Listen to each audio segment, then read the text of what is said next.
1 கொரிந்தியர் 1ஆம் அதிகாரம் 1 கொரிந்தியர் 1ஆம் அதிகாரம் 8ஆம் வசனம். 1 கொரிந்தியர் 1ஆம் அதிகாரம் 8ஆம் வசனம்.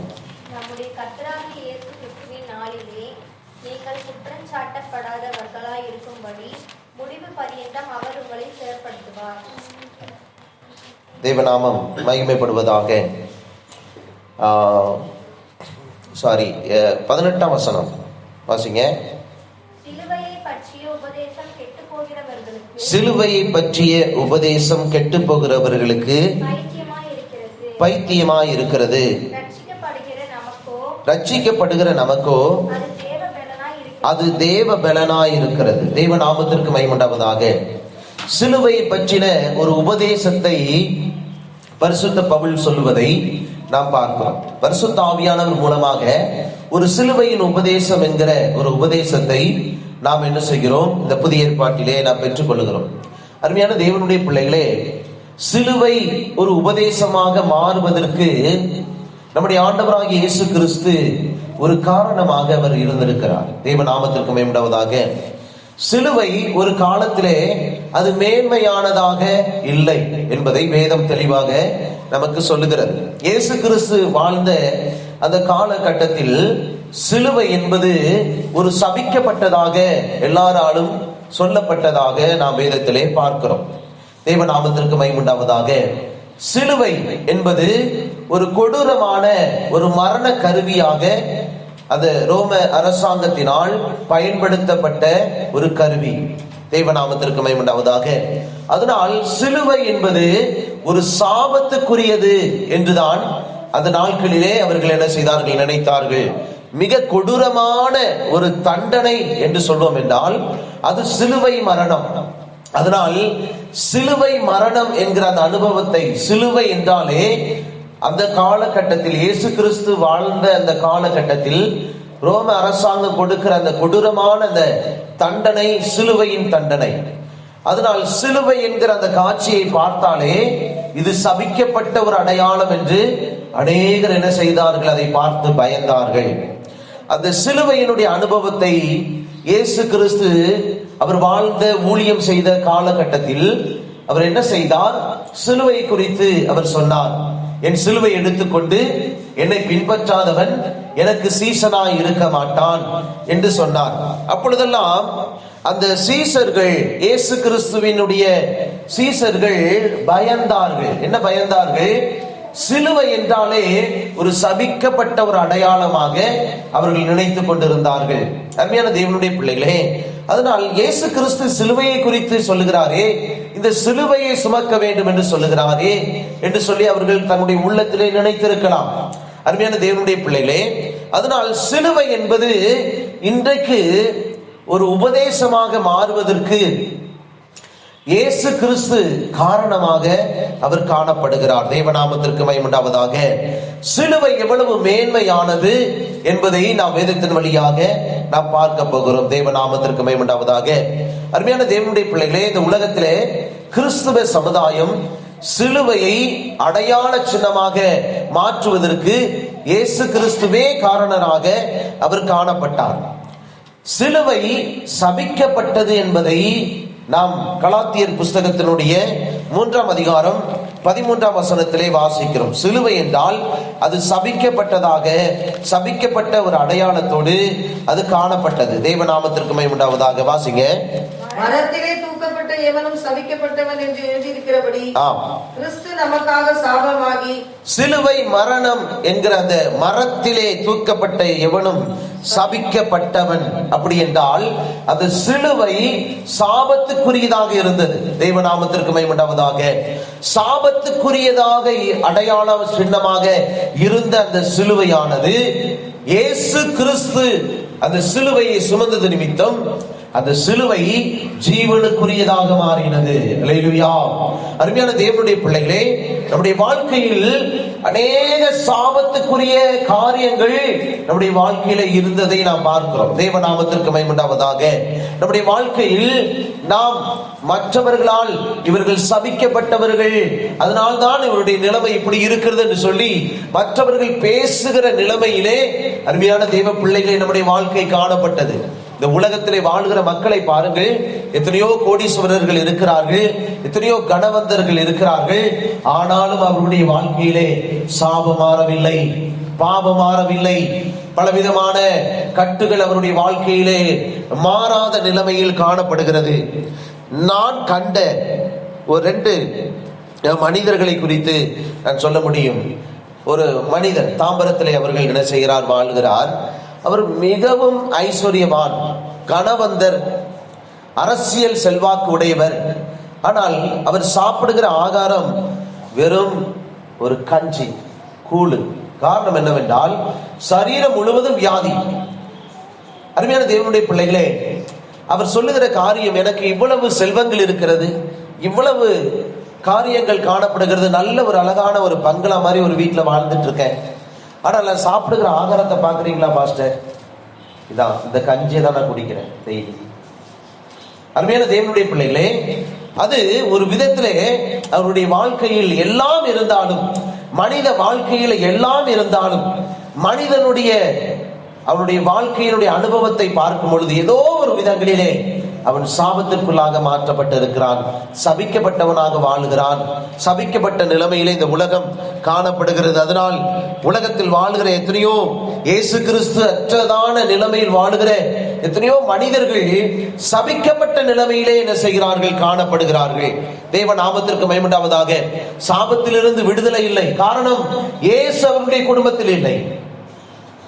பாவ சாபங்களிலிருந்து, அக்கிரமங்களிலிருந்து விடுதலை இல்லை. காரணம், இயேசு அவர்களுடைய வாழ்க்கையில் இல்லாதபடியினால். அருமையான தேவனுடைய பிள்ளைகளே, ஆனால் நம்முடைய வாழ்க்கையிலோ இயேசு என்றைக்கு வெளிப்பட்டாரோ அன்றைக்கு நம்முடைய வாழ்க்கையிலே சாபம் மாறிற்று. அல்லேலூயா. தேவன் அப்படிப்பட்டதான கிரியைகளை நம்முடைய வாழ்க்கையிலே செய்தார். இல்லை என்றால் இந்த நாள் வரைக்கும் நாம் சாபத்திலே வாழ்ந்தவர்களாய், பாவத்திலே ஜீவித்தவர்களாய், பலவிதமான சாத்தானின் கட்டுகளுக்குள் ஜீவிக்கிறவர்களாக தான் நாம் காணப்பட்டு இருப்போம். அந்த நல்ல தேவன் நமக்காக பாவமான சாபமான அந்த சிலுவையை சுமந்தபடியால் நம்முடைய வாழ்க்கையில் இருந்த சாபங்கள் மாற்றப்பட்டதற்காக கரங்களை உயர்த்தி சத்தமாய் ஸ்தோத்திரம் பண்ணுவோம். அல்லேலூயா.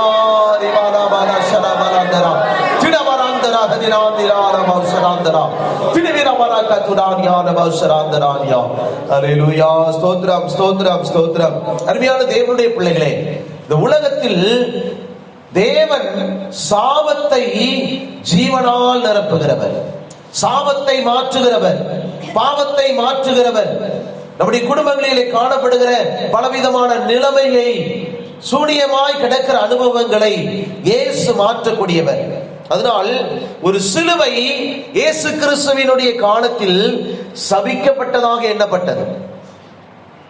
ஆனால் இயேசு அந்த சிலுவையின் மரணத்தின் மூலமாக அங்கே ஜீவனை உண்டாக்கினார், சாபத்தை பரிகரித்தார், பாவத்தில் இருந்து விடுதலையாக்கினார்.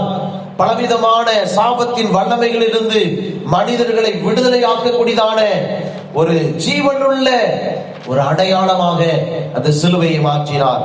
அதனால்தான் சிலுவை சாபமாக எண்ணப்பட்டது. ஆனால் இயேசு கிறிஸ்து சுமந்த அந்த சிலுவை நிமித்தம் இன்றைக்கு அந்த சிலுவையினுடைய உபதேசம் என்கிற ஒரு சத்தியத்தை பரிசுத்த ஆவியானவர் இங்கே எழுதி வைத்திருக்கிறார்.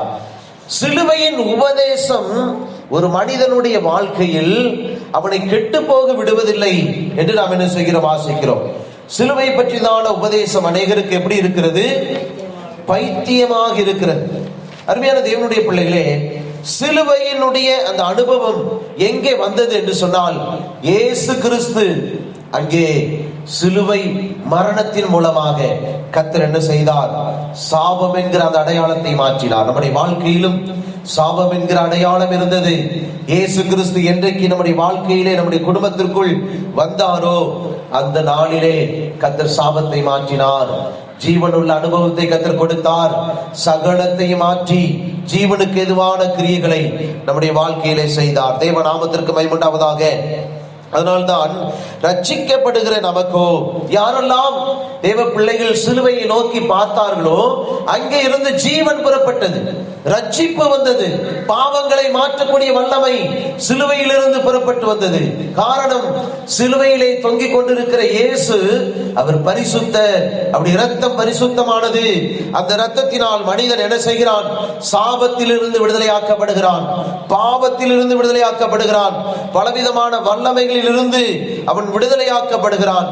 அதனால் தேவ பிள்ளைகள் என்றைக்கு சிலுவை நாதராகிய இயேசு கிறிஸ்துவை நோக்கி பார்த்தார்களோ அன்றைக்கு அவருடைய வாழ்க்கையிலே சாபங்கள் மாறிற்று.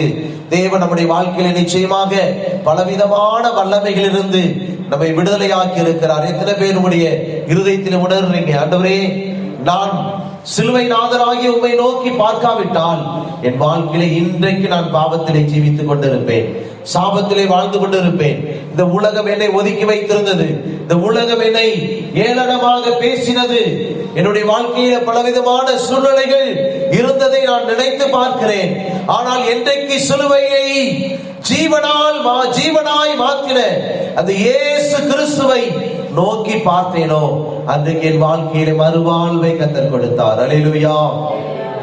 மறுவாழ்வு பெற்றவர்கள் எல்லாம் கரங்களை உயர்த்தி சத்தமாய் ஒரு அல்லேலூயா சொல்லுவோம்.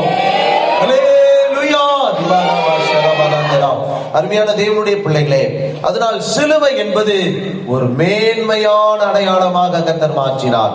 நம்முடைய வாழ்க்கையிலும் இந்த உலகத்தினால் அற்பமாய் எண்ணப்பட்டவர்கள், இந்த உலகத்திலே நாம் ஒரு பொருட்டாக எண்ணாத ஒரு நிலைமையிலே நாம் காணப்பட்டோம். இந்த உலகத்திலே ஒன்று படிப்பு இருக்கணும், அல்லது நல்ல பணம் இருக்கணும், நல்ல ஐஸ்வர்யம் இருக்கணும், அல்லது நல்ல பர்சனாலிட்டி இருக்கணும், நல்ல உயரமா, நல்ல என்ன செய்யணும், நல்ல கலரா, நல்ல ஃபேரா என்ன செய்யணும், காணப்படணும்.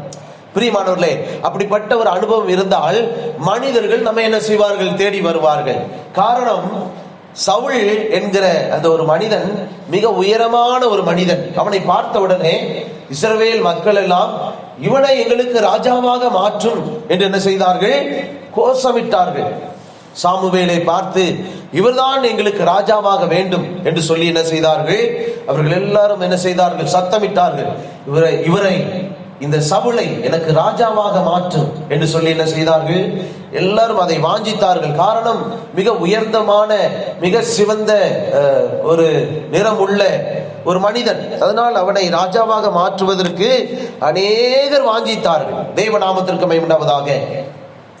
அருமையான தேவனுடைய பிள்ளைகளே, ஆனால் மனிதர்களால் தெரிந்து கொள்ளப்பட்ட அந்த ராஜா தேவனுக்கு விரோதமான காரியங்களை செய்து தேவனுடைய சமூகத்தை விட்டு அவன் விலகி போனான் என்பதை நாம் வேதத்தின் வழியாக பார்க்கிறோம். மனிதர்களுடைய மனது எப்படிப்பட்டது என்பதை நாம் அந்த இடத்துல விளங்கிக் கொள்கிறோம். நாம் இந்த உலகத்திலே நல்ல பணக்காரர்களாக, செல்வந்தர்களாக நாம் இருந்தால் இந்த உலகம் நம்மை மதிக்கக்கூடியதாக இருக்கிறது, உலகம் நம்மை மரியாதை கொடுக்கக்கூடியதாக இருக்கிறது. அருமையான தேவனுடைய பிள்ளைகளே, ஒரு ஏழை மனிதன், ஒரு அழுக்கு வஸ்திரம் உடுத்திருக்கிற ஒரு மனிதனை இந்த உலகம் மதிக்கிறதா? நாம் பார்க்க முடியாது. அப்படிப்பட்ட ஒரு காரியத்தை நம் இந்த வாழ்நாட்களிலே நாம் பார்ப்பது இல்லை. ஆனால் பலவிதமான ஐஸ்வர்யத்தினாலும், விலை உயர்ந்த வஸ்திரத்தினாலும், பல காரியங்களினாலும் மனிதன் நிறைந்தவனாக காணப்படுவான் என்று சொன்னால் அவனை மதிக்கக்கூடிய உலகம் இந்த உலகமாக இருக்கிறது. ஆனால் ஆண்டவராய் இயேசு கிறிஸ்து என்ன செய்தார், சாபத்தில் கிடந்த, அழுக்காய் கிடந்த, பலவிதமான மனிதர்களால் ஒதுக்கப்பட்டு கிடந்த மனிதர்களை கர்த்தர் நேசிக்கிறார். அதுதான் தாவீதினுடைய வாழ்க்கை. தாவீது எல்லாராலும் ஒதுக்கப்பட்டிருந்தான், ஆனால் கர்த்தர் அவனை ஒரு பெரிய ராஜாவாக மாற்றினார். அல்லேலூயா. நம்முடைய வாழ்க்கையில ஒரு காலத்தில் நாம் ஒதுக்கப்பட்டவர்கள், அற்பமாக எண்ணப்பட்டவர்கள், இவர்கள் சபிக்கப்பட்டவர்கள் என்று நம்மை குறித்து நம்முடைய காதுகள் கேட்கத்தக்க அநேகர் பேசியிருக்கலாம். இவர்களிடத்திலே என்ன இருக்கிறது என்று சொல்லி கூட நம்மை பார்த்து பரியாசம் செய்திருக்கலாம்.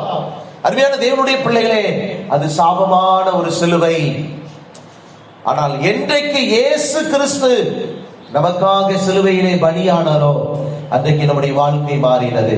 அந்த சிலுவையை நோக்கி பார்க்கும் பொழுது அங்கிருந்து நமக்கு ஒரு விடுதலை வந்தது. நம்முடைய சாபங்களை கர்த்தர் மாற்றினார், நம்முடைய பாவங்களை மாற்றினார், நம்முடைய நிறங்களை மாற்றினார், நம்முடைய பேச்சுகளை மாற்றினார்.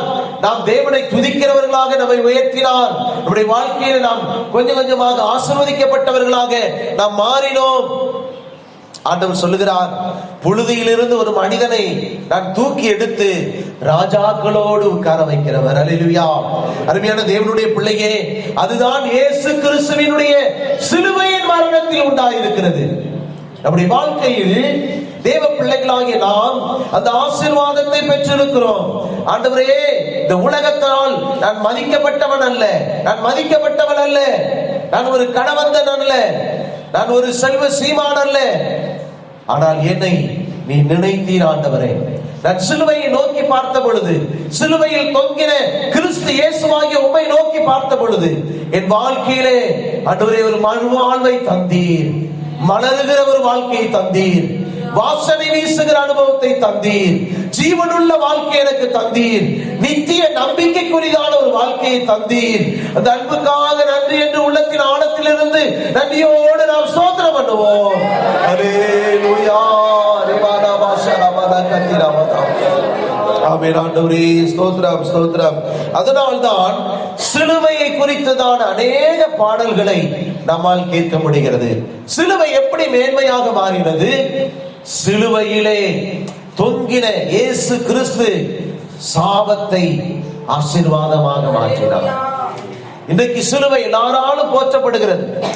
யாரை பார்த்தாலும் சிலுவையை தங்களுடைய கழுத்திலே தொங்க விடுகிறார்கள், தங்களுடைய இல்லத்திலே வைத்திருக்கிறார்கள், தங்களுடைய உள்ளத்திலே வைத்திருக்கிறார்கள். சிலுவையை குறித்து அநேக பாடல்களை அவர்கள் என்ன செய்கிறார்கள்? எழுதுகிறார்கள். சிலுவையை குறித்ததான உபதேசங்கள் பேசப்படுகிறது. அருமையான தேவனுடைய பிள்ளைகளே, அதற்கு காரணம் சிலுவை சபிக்கப்பட்டது அல்ல, அது ஜீவனுக்குரியது, அது ரட்சிப்புக்குரியது, அது சாபத்தை சாபத்தை ஜீவனாக மாற்றக்கூடியது என்பதை இயேசு கிறிஸ்து நிரூபித்தார். அல்லேலூயா. அதனால்தான் இன்றைக்கு சிலுவை ஒவ்வொரு மனிதனுக்கும் மேன்மையை கொண்டு வரக்கூடியதாக இருக்கிறது, ஆசீர்வாதத்தை கொண்டு வரக்கூடியதாக இருக்கிறது. சிலுவையினால் ஒரு மனிதன் விடுதலை ஆக்கப்படுகிறான். சிலுவையினால் வருகிற ஆசீர்வாதங்களை ஒரு மனிதன் பெற்றுக் கொள்கிறான். அருமையான தேவனுடைய பிள்ளைகளே, அதனால்தான் சிலுவையினுடைய உபதேசத்தை பரிசுத்த பவுல் மேன்மையாக எழுதுகிறார். தேவநாமத்திற்கு மகிமை உண்டாவதாக. அருமையான தேவனுடைய பிள்ளைகளே, சிலுவையின் உபதேசம் ஒரு மனிதனை ரட்சிக்கக்கூடியது, ஒரு மனிதனுக்கு தேவ பலனாக மாறுகிறது,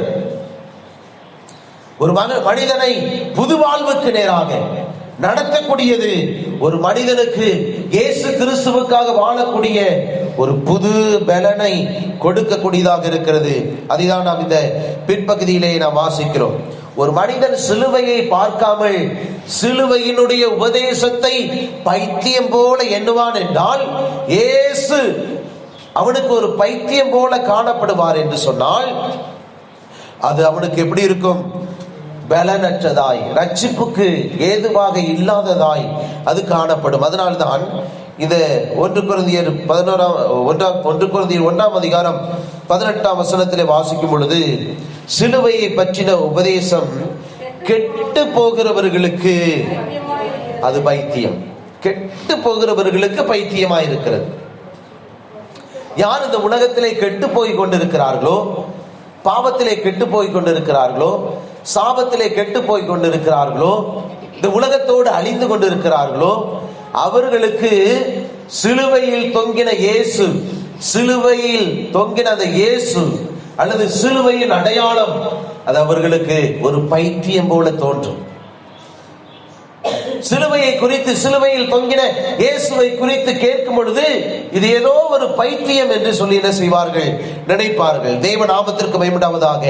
அருமையான தேவனுடைய பிள்ளைகளே, ஆனால் ரட்சிக்கப்படுகிற நமக்கோ அது தேவ பலனாய் இருக்கிறது. தேவ நாமத்திற்கு மகிமை உண்டாவதாக. தேவன் ரட்சிக்கப்படுகிறவர்களுக்கு சிலுவையை ஜீவனால் அவர் நிரப்பி வைத்திருக்கிறார். அருமையான தேவனுடைய பிள்ளைகள், அதனால்தான் ரட்சிக்கப்பட்டவர்கள் எப்பொழுதும் சிலுவையை நோக்கி பார்க்கக்கூடியவர்களாக இருக்கிறார்கள். சிலுவையிலே ஆண்டவராகிய இயேசு கிறிஸ்து என்ன செய்தார்? அவர் சொன்ன ஒரு வார்த்தை, மனுகுலத்திற்காக நான் செய்ய வேண்டிய எல்லாவற்றையும் நான் செய்து முடித்தேன், பிதாவே எல்லாம் முடிந்தது என்று சொல்லி அவருடைய தலையை சாய்த்து ஜீவனை விட்டார். அதனால் மனுகுலம் ரட்சிக்கப்படுவதற்கு சிலுவையை நோக்கி பார்க்க வேண்டும். மனுகுலம் சாபத்தில் இருந்து விடுதலையாக்கப்படுவதற்கு சிலுவை நாதன் தொங்கிக் கொண்டிருக்கிற, சிலுவையில் தொங்குகிற இயேசு கிறிஸ்துவை நோக்கி பார்க்க வேண்டும். ஒரு மனிதன் ஆசீர்வதிக்கப்பட வேண்டும் என்று சொன்னால் சிலுவை நாதரை நோக்கி பார்க்க வேண்டும். அவன் எப்படி பார்க்கிறான்? தன்னுடைய வாழ்க்கையிலே சிலுவைக்கு முன்பாக முழங்கால் படியிட்டு வெறுங்கையை தேவனுக்கு நேராக நீட்டி, ஆண்டவரே என்னை ரட்சியும், என்னை ஆசீர்வதியும், என்னை விடுதலையாக்கும் என்று சொல்லி சிலுவையை நோக்கி பார்த்த ஒரு மனிதன் மண்டாடி ஜெபிப்பான் என்றால் அவருடைய வாழ்க்கையிலே கர்த்தர் அவனை எல்லா விதமான நிலைமையிலிருந்து விடுதலையாக்குகிறார். அல்லேலூயா. நாம் எல்லாரும் சிலுவை நாதரை நோக்கி பார்த்தவர்கள், சிலுவையை நோக்கி பார்த்தவர்கள், நமக்காய் பலியான, நமக்காக ரத்தம் சிந்தின, நம்முடைய சாபங்களை ஏற்றுக்கொண்ட, நம்முடைய வியாதிகளை ஏற்றுக்கொண்ட, நம்முடைய பாவங்களை ஏற்றுக்கொண்ட, சாத்தானுடைய தலையை சிலுவையில் நசுக்கின அந்த இயேசு கிறிஸ்து நமக்காக சிலுவையில் தொங்கின அந்த சிலுவையை நாம் நோக்கி பார்த்த பொழுது தேவ பிள்ளையை நம்முடைய வாழ்க்கையிலே ஜீவன் உண்டாயிற்று. ஆசீர்வதிக்கப்பட்டவர்களாய் மாறினோம். உலகத்தால் தள்ளப்பட்டவர்கள் தேவனால் அரவணைக்கப்பட்டவர்கள், உலகத்தால் அவமதிக்கப்பட்டவர்கள் தேவனால் நேசிக்கப்பட்டவர்கள்.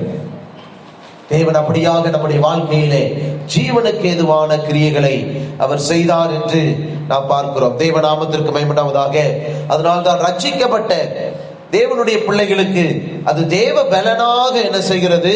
மாறுகிறது. தேவ நாமத்திற்கு மகிமை உண்டாவதாக. இன்றைக்கும் சிலுவை சபிக்கப்பட்ட ஒரு இடம் என்று என்ன செய்கிறார்கள்? அநேகர் பேசுகிறார்கள். தேவ நாமத்திற்கு மகிமை உண்டாவதாக. அந்த சாபத்தை, சிலுவை என்கிற சாபத்தை கர்த்தர் ஆசீர்வாதமாய் மாற்றி இருக்கிறார், ஜீவனால் நிறைத்திருக்கிறார் என்கிற வெளிப்பாடு அநேகருக்கு இல்லாமல் காணப்படுகிறது. தேவ நாமத்திற்கு மகிமை உண்டாவதாக. அருமையான தேவனுடைய பிள்ளைகளே, நம்முடைய வீடுகளிலே சிலுவை வைக்கலாமா என்று நீங்கள் கேட்பீர்கள் என்றால் தயவு செய்து வைக்க கூடாது. உடைய கழுத்திலே சிலுவை தொங்கலாமா என்று கேட்டால் தயவு செய்து தொங்கக்கூடாது. தேவநாமத்திற்கு மகிமை உண்டாவதாக. இன்றைக்கு அநேகர் என்ன செய்கிறார்கள்? தம்முடைய சிலுவையை அவர்கள் சுமந்து கொண்டிருக்கிறார்கள். நாம் சிலுவையை சுமக்கிற அந்த அனுபவங்களை நாம் பெற்றுக்கொள்ள வேண்டாம். நமக்காக இயேசு சிலுவை சுமந்தார். அல்லேலூயா. நாம் சிலுவை சுமக்கிறவர்களாக இருக்கக்கூடாது. நம்முடைய கழுத்திலும் நம்முடைய இல்லத்திலும் சிலுவை என்கிற அனுபவத்தை நாம் வைக்க கூடாது. தேவ நாமத்திற்கு மகிமை உண்டாவதாக. ஏனென்றால் ஏற்கனவே மனுகுலத்திற்காக செய்ய வேண்டிய எல்லாவற்றையும் இயேசு சிலுவையிலே செய்து முடித்தார். சிலுவை சுமந்து தீர்த்த இயேசு நம்மோடு இருக்கிறார். அவர் நம்முடைய உள்ளத்தில் இருக்க வேண்டும், அவர் நம்முடைய இல்லத்தில் இருக்க வேண்டும். அவர் நம்முடைய எல்லா இடங்களிலும் சிலுவை சுமந்து தீர்த்த, நமக்காக சாபத்தை பரிகரித்த அந்த இயேசு நம்முடைய வாழ்க்கையிலே அவர் வெளிப்பட வேண்டும். அருமையான தேவனுடைய பிள்ளைகளே, சிலுவை சாபமானதல்ல, சிலுவை ஆசீர்வதிக்கப்பட்டதாக இருக்கிறது. தேவ நாமத்திற்கு மகிமை உண்டாவதாக. அதனால் நம்முடைய வாழ்க்கையிலே தேவன் நமக்கு தந்திருக்கிற இந்த மேலான பாக்கியம், சிலுவையினுடைய உபதேசம் நம்முடைய வாழ்க்கையில தேவ பலன் என்று சொல்லப்பட்டிருக்கிறபடினால் அந்த அனுபவத்தினால் தேவன் நம்மை நிறைத்த அன்புக்காய் ஸ்தோத்திரம் பண்ணுவோம். ஸ்தோத்திரம், ஸ்தோத்திரம், ஸ்தோத்திரம், ஸ்தோத்திரம், ஸ்தோத்திரம். ஆமென், ஸ்தோத்திரம். அருமையான தேவனுடைய பிள்ளைகளே, சிலுவையினுடைய ஒரே ஒரு ஆசீர்வாதத்தை நாம் என்ன செய்கிறோம்? பார்க்கிறோம். தேவ நாமத்திற்கு மகிமை உண்டாவதாக. சிலுவையிலே சாத்தானை கொன்றார் என்று நாம் வேதத்தில் என்ன செய்கிறோம்? பார்க்கிறோம். வாசிங்க. சிலுவையிலே சாத்தானை அவர் கொன்றார். 16ஆம் அதிகாரம், ரோமர் 16ஆம் அதிகாரத்தினுடைய 20ஆம் வசனத்தை வாசிப்போம். ரோமர் 16ஆம் அதிகாரம் 20ஆம் வசனம். சமாதானத்தின் தேவன் சீக்கிரமாய் சாத்தானை உங்கள் கால்களின் கீழே நசுக்கி போடுவார். நம்முடைய கர்த்தராகிய இயேசு கிறிஸ்துவினுடைய கிருபை உங்களுடனே கூட இருப்பதாக. ஆமென். தேவ நாமத்திற்கு மகிமை உண்டாவதாக. சமாதானத்தின் தேவன் தாமே சீக்கிரமாய் சாத்தானை உங்களுடைய காலின் கீழ் நசுக்கி போடுவாராக. அருமையான தேவனுடைய பிள்ளைகளே, சாத்தானுடைய அந்த வல்லமை